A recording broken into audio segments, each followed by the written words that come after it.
नमस्कार, आप देख रहे हैं लाइव शिवहर। शिवहर के विकास में युवाओं का एक अहम योगदान रहा है। शिवहर जैसे पिछड़े जिले में विकास के लिए शिवहर के युवाओं ने एक महत्वपूर्ण योगदान दिया है। शिवहर के विकास के लिए ऐसे ही आंदोलन से जुड़े युवा हैं सुधीर गुप्ता, जिन्होंने शिवहर के लिए डिग्री कॉलेज आंदोलन, रेल आंदोलन, सरोजा सीताराम अस्पताल के लिए आंदोलन, सरकारी बस के लिए आंदोलनों और शिवहर की कई मूलभूत आवश्यकताओं के लिए आंदोलन करने वाले युवा हैं सुधीर गुप्ता। एक और शिवहर में उम्मीदवारों की लहर चल पड़ी है। पक्ष और विपक्ष नेता टिकट के पीछे दौड़ रहे हैं। वहीं पैसों के दम पर विधायक बनने का सपना देखने वाले उम्मीदवारों की शिवहर विधानसभा में कमी नहीं है। ऐसी स्थिति में शिवहर के विकास के मुद्दों को संघर्ष करने वाले युवा भी चुनावी मैदान में आने के लिए कमर कस के तैयार हैं। अब देखना यह है कि इन युवाओं की राजनीति में एंट्री शिवहर विधानसभा का कैसा रुख बदलता है।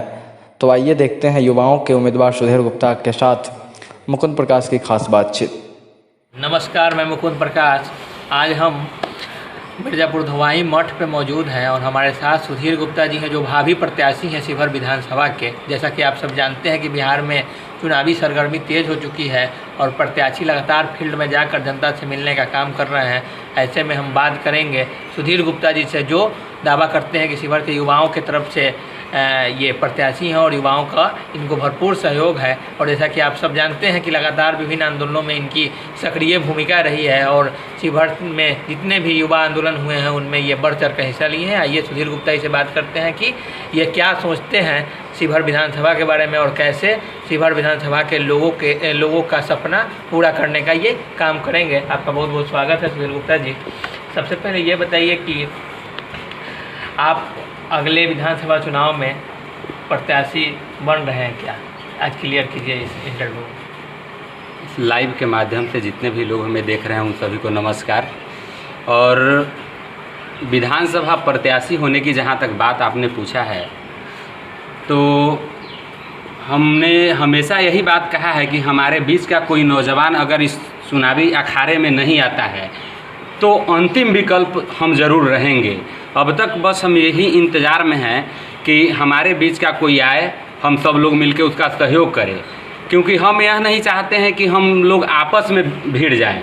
चुनाव है, हम लोग शिवहर के बदलाव के लिए अकेले नहीं, हम सभी नौजवान लड़े हैं।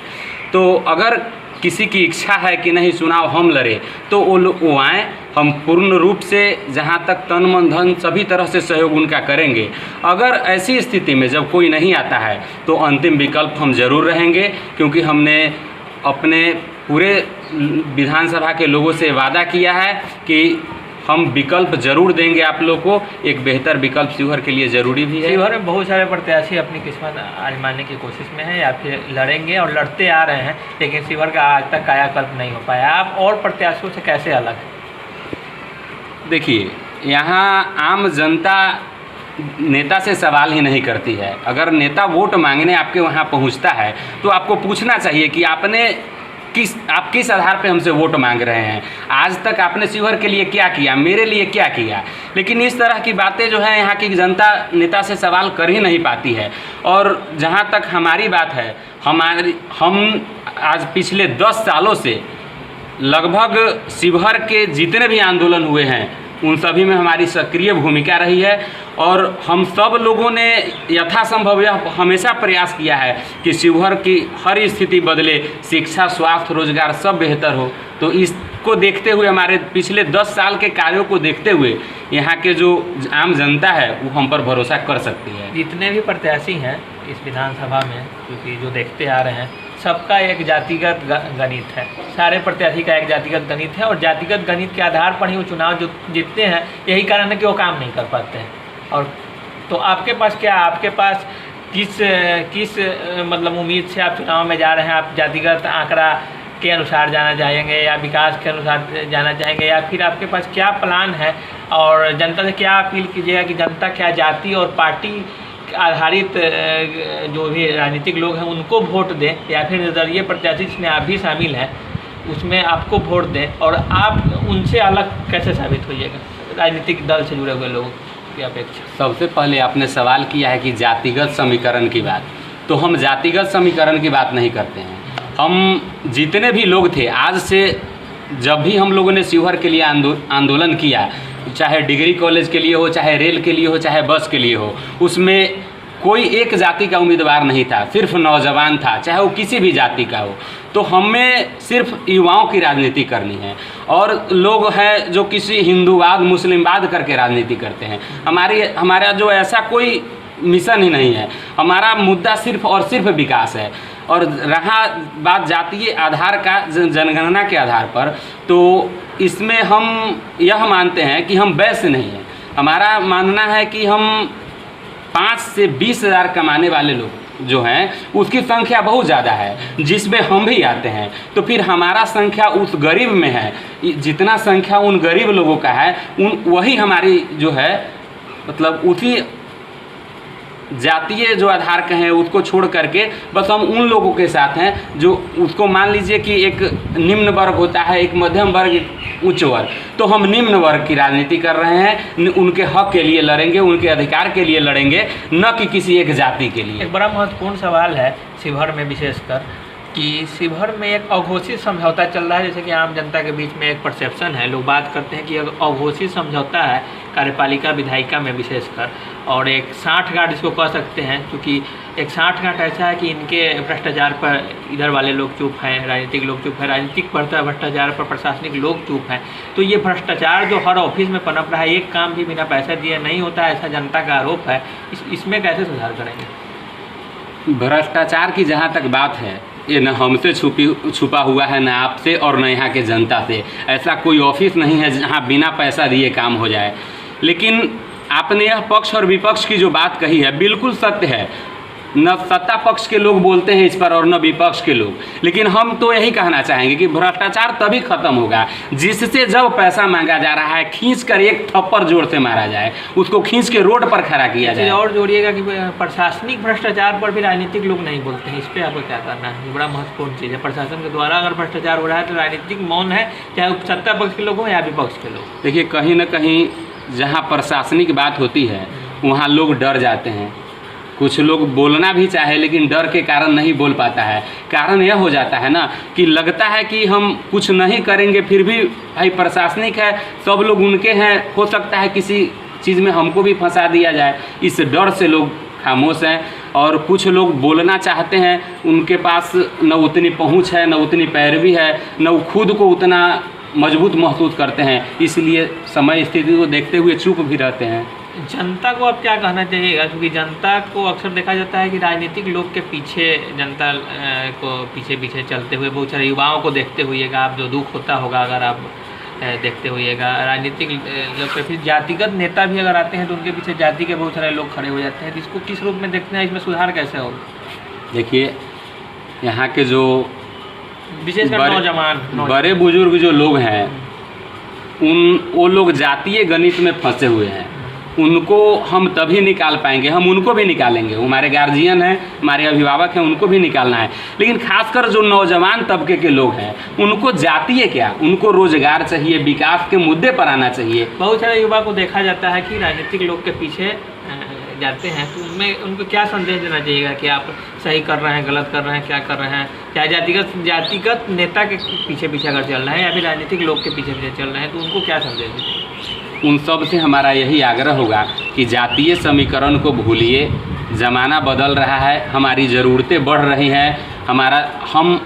हम लोग जितना असहज होकर के शिवहर में जिए हैं, हमारे साथ वो व्यवस्थाएं नहीं थी कि जो बेहतर एजुकेशन हमको शिवहर में मिल सके।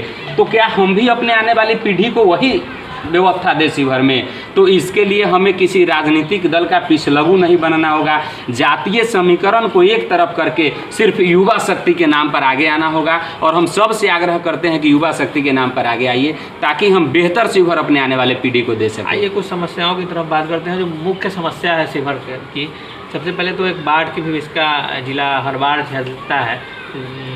उसके अलावा भी बहुत सारा समस्या है, लेकिन सबसे महत्वपूर्ण है बाढ़। इसलिए बाढ़ की समस्या सबसे महत्वपूर्ण है क्योंकि बाढ़ आने के बाद एक तो किसान की फसल बर्बाद होती है, अगर उसके बाद सड़क सेवा ध्वस्त पूरी तरह चरमरा जाती है बाढ़ आने के बाद। तो ये बाढ़ के समस्या का स्थायी निदान कैसे संभव है? क्योंकि ज़्यादातर जनता प्रभावित है बाढ़ की समस्या से। देखिए, बाढ़ की जहाँ तक बात है तो बेलवा डैम है, और ये जो पुरानी धार है उसकी खुदाई हो जाए तो कुछ पानी इधर आ जाएगा, तो बाढ़ से मतलब बहुत हद तक हम लोग को निजात मिल सकता है। मतलब कहने का ये मतलब है कि पुरानी धार का उड़ाही, हाँ, उड़ाही हो जाए तो यह पानी का जो है बहुत बाढ़ से बहुत निजात मिल सकता है। और 2-3 महत्वपूर्ण और पॉइंट मुद्दा है जिस पे राजनीतिक लोग नहीं टीका टिप्पणी करते हैं, पता नहीं उनके राजनीति का क्या मतलब है। आपसे लोग उम्मीद भी लगाए हुए हैं कि आप राजनीति की परिभाषा को बदलेंगे। तो 2 बड़ा महत्वपूर्ण चीज़ है, शिक्षा और स्वास्थ्य और यातायात, एक तीसरा भी जोड़ सकते हैं आप। तो शिक्षा में सबसे पहले उच्च शिक्षा का शिविर में व्यवस्था नहीं है। दूसरा, स्वास्थ्य व्यवस्था इतना ख़राब है, जैसा कि आप जानते हैं कि किसी भी गंभीर रूप से घायल या गंभीर रूप से पीड़ित मरीज को यहाँ बचाया नहीं जा सकता है। तीसरा, सड़क चारों ओर जर्जर है, अन्य जिलों को जोड़ने वाली जो भी सड़कें हैं यहाँ की सब जर्जर है, रेल की सुविधा नहीं है। तो इन तीनों मुद्दे पे आप कैसे सुधार करेंगे? शिक्षा, स्वास्थ्य और परिवहन, सड़क, इस मुद्दा पे क्या करें? हम जो इस चुनाव को लड़ने के लिए सोचे हैं उसका मुद्दा भी तो यही है, सड़क, शिक्षा, स्वास्थ्य। हम हमेशा देखे हैं कि सदर अस्पताल में अगर आप बीमार नहीं हैं और ज़ोर ज़ोर से चिल्ला रहे हैं कि दर्द हो रहा है तो डॉक्टर देखने के बजाय आपको रेफ़र करेगा।